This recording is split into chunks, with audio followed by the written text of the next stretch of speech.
Welcome to another edition of the Music of Art, a South Dakota collection. Today we have some real true mainstays of South Dakota art. I'm glad to be talking to these folks today. Um, I'm going to have you introduce yourselves and kind of tell me just a little bit about what kind of art you do, specifically how it relates to South Dakota or what you've done in South Dakota. Hank, I'll start with you. Okay, I'm a musician. Let's see, in the past, I played with the Red Willow Band. I've Mhm. made about 11 CDs of original music and then two with the Adams Museum doing the old music that went through Deadwood from about 1875 to 1910. That was called the Deadwood Songbook.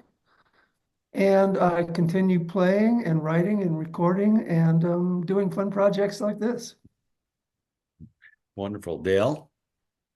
Well, I've been a sculptor and artist for 53 years now. Um, Lived all my life here in South Dakota, travel extensively, but this is a wonderful place to live. Um, I'm currently the South Dakota Artist Laureate, and I've had such wonderful opportunities over the years. I've been able to kind of be a participant in the growth of the arts here in South Dakota.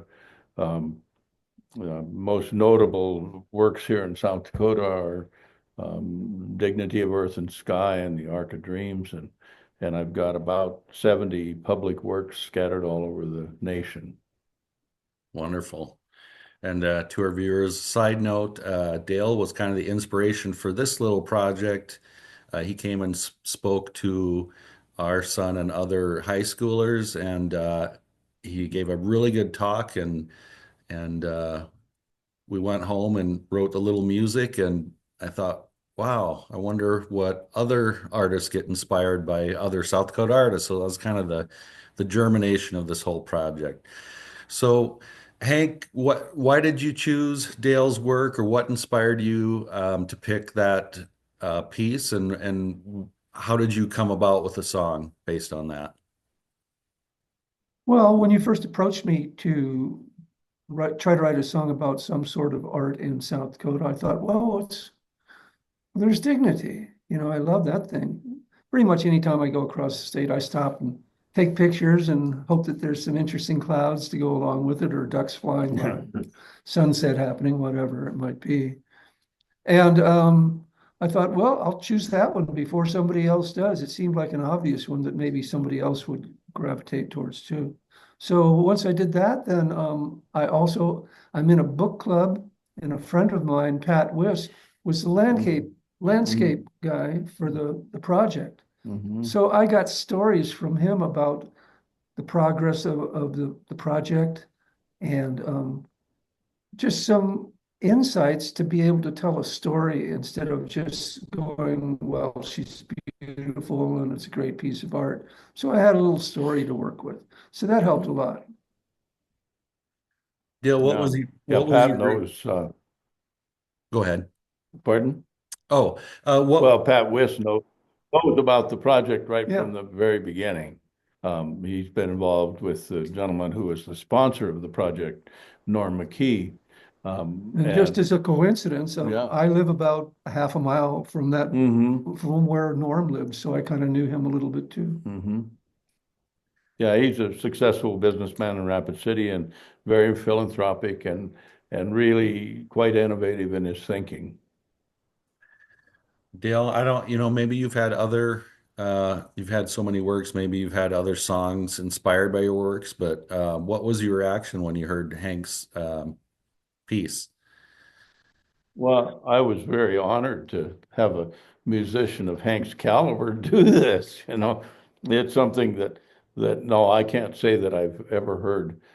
I can't think of any other work that I've done that's actually inspired music. So this was a real surprise to me, and I really enjoyed it, and I loved the lyrics and the double meaning that so many of them had. He's my art critic. So Hank, what inspired you? You have a female voice on. You brought in Katie, another project collection artist here. What made you artistically, what was that musical decision for you? Well, that was through you because you had been sending me what other people had done with the other people that you'd chosen. And one of them was Katie, and I just went, wow, she's really good. She's right here in town. Why don't you call her up and see if she'll come over and sing on it a little bit? And then when she did, she was a real pro. She was really good. She got everything quickly. She got the idea, the concept, and she sang in tune and beautifully and was very charming. It was really great. I figured that was the spirit, the idea that you had in mind anyway, was the collaboration of artists. So I thought I'd take that a little Hmm. farther.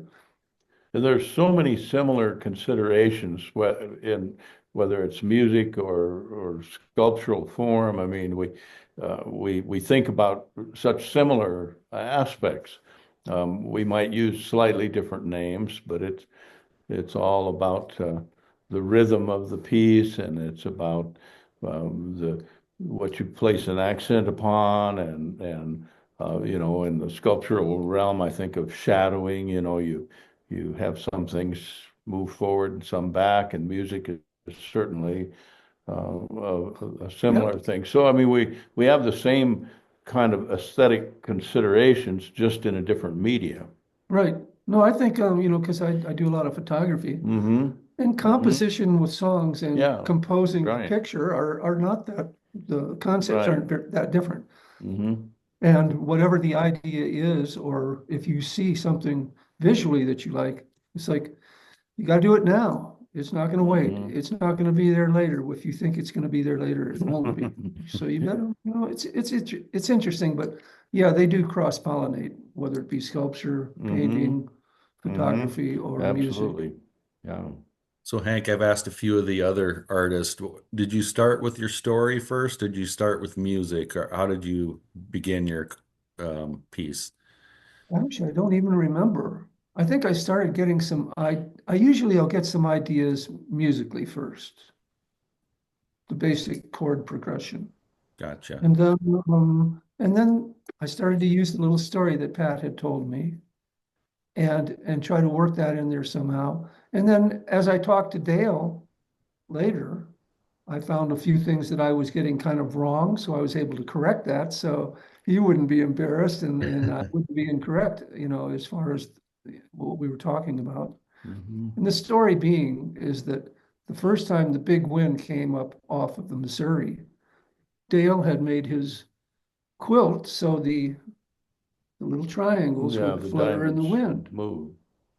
And I remember thinking to myself, I wonder what that's going to be like when that first 70-mile-an-hour wind comes off the Missouri. And so that's kind of what the story is based on, is that first Mm-hmm. encounter. And then he had to go back in with his crew inside the statue itself, right? Yeah, well, most of it was exterior work on the quilt, Okay, but you're right. yeah, some aspects So were he had interior. he had to tighten those diamonds down or triangles. Mm-hmm. Um, Yeah, we Not did triangles, but diamond, parallelograms, something like that. diamonds, Okay, diamonds. diamonds. That's Yeah, what I worked. That's the word that I yeah, used was diamonds. yeah. There are 128 of them that make up the star quilt, and we put a sample full scale of a couple of diamonds out, and we had it out for a year and a half in all kinds of weather, and it seemed to work fine because we had a rocker arm and a stop on those, so they would only move so much.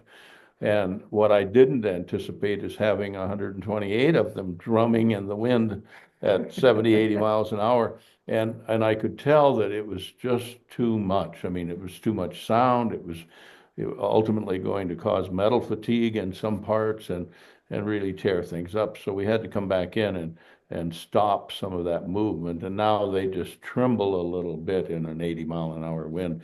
But all of them are offset. So my first consideration when I start to work on a sculpture is the environment in which it'll be placed. So I mean, everything's so site specific, and nature is such a consideration for me. I think about the prevailing wind and the velocity and the kind of weather it'll encounter.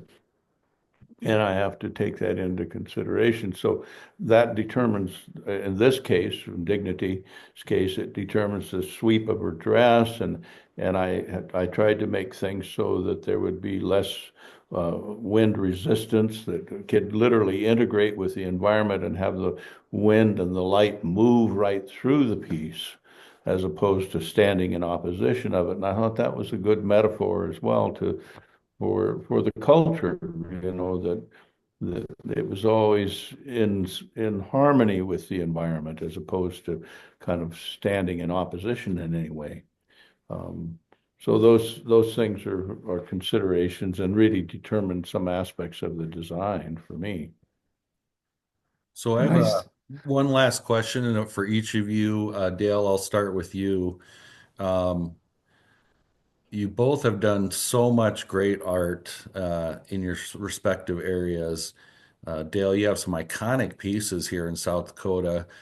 Do you concern yourself with trying to top yourself, or how do you get inspired at this point when you've done so much? Do you change lanes, or how do you keep your inspiration?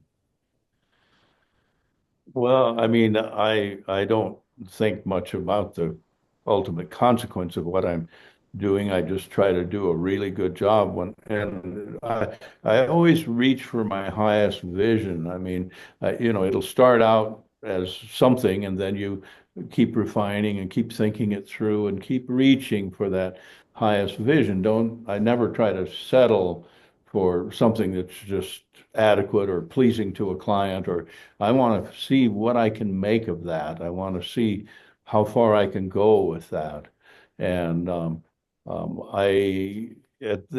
way I keep my own personal inspiration is I shift media every now and then.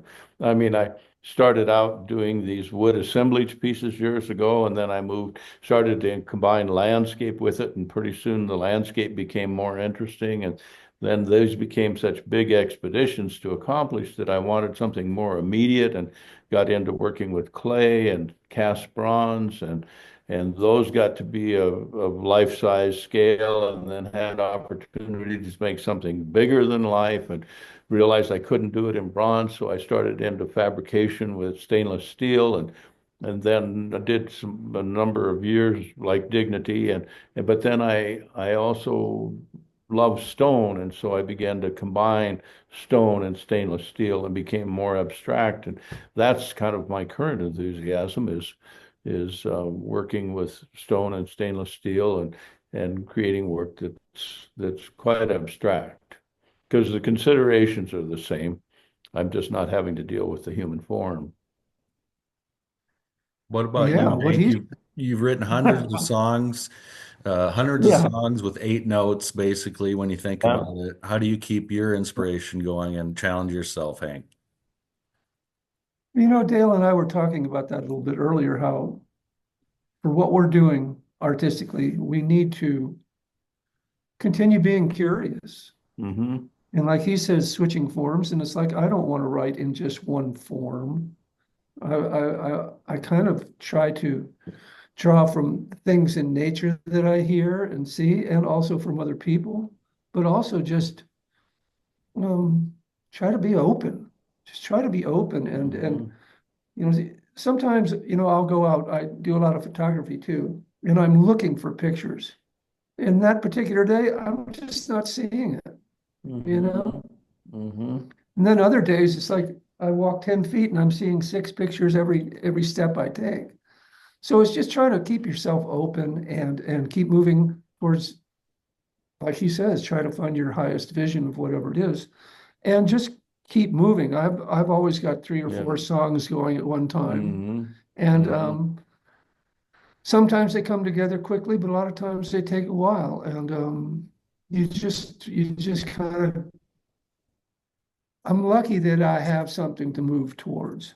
I may not be selling this or making any money off it, but it's important to me for what I'm Mm-hmm. doing as a human Oh, being. yeah, yeah. I think it's so important to stay curious and interested in life, and we are fortunate as artists. I really Yeah. believe that we get to keep exploring. I mean, we're never going to reach our limit. You know, I can we're never learn always everything about a guitar. There's no way. yeah, So yeah, and I can never put stone and materials together in a way that's ultimate. It's always just an exploration. it's the next one. You just move on to Yeah. the next thing. Well, I really appreciate both of your time. Big fans, obviously. I'm not the only one here. So thanks again for your time.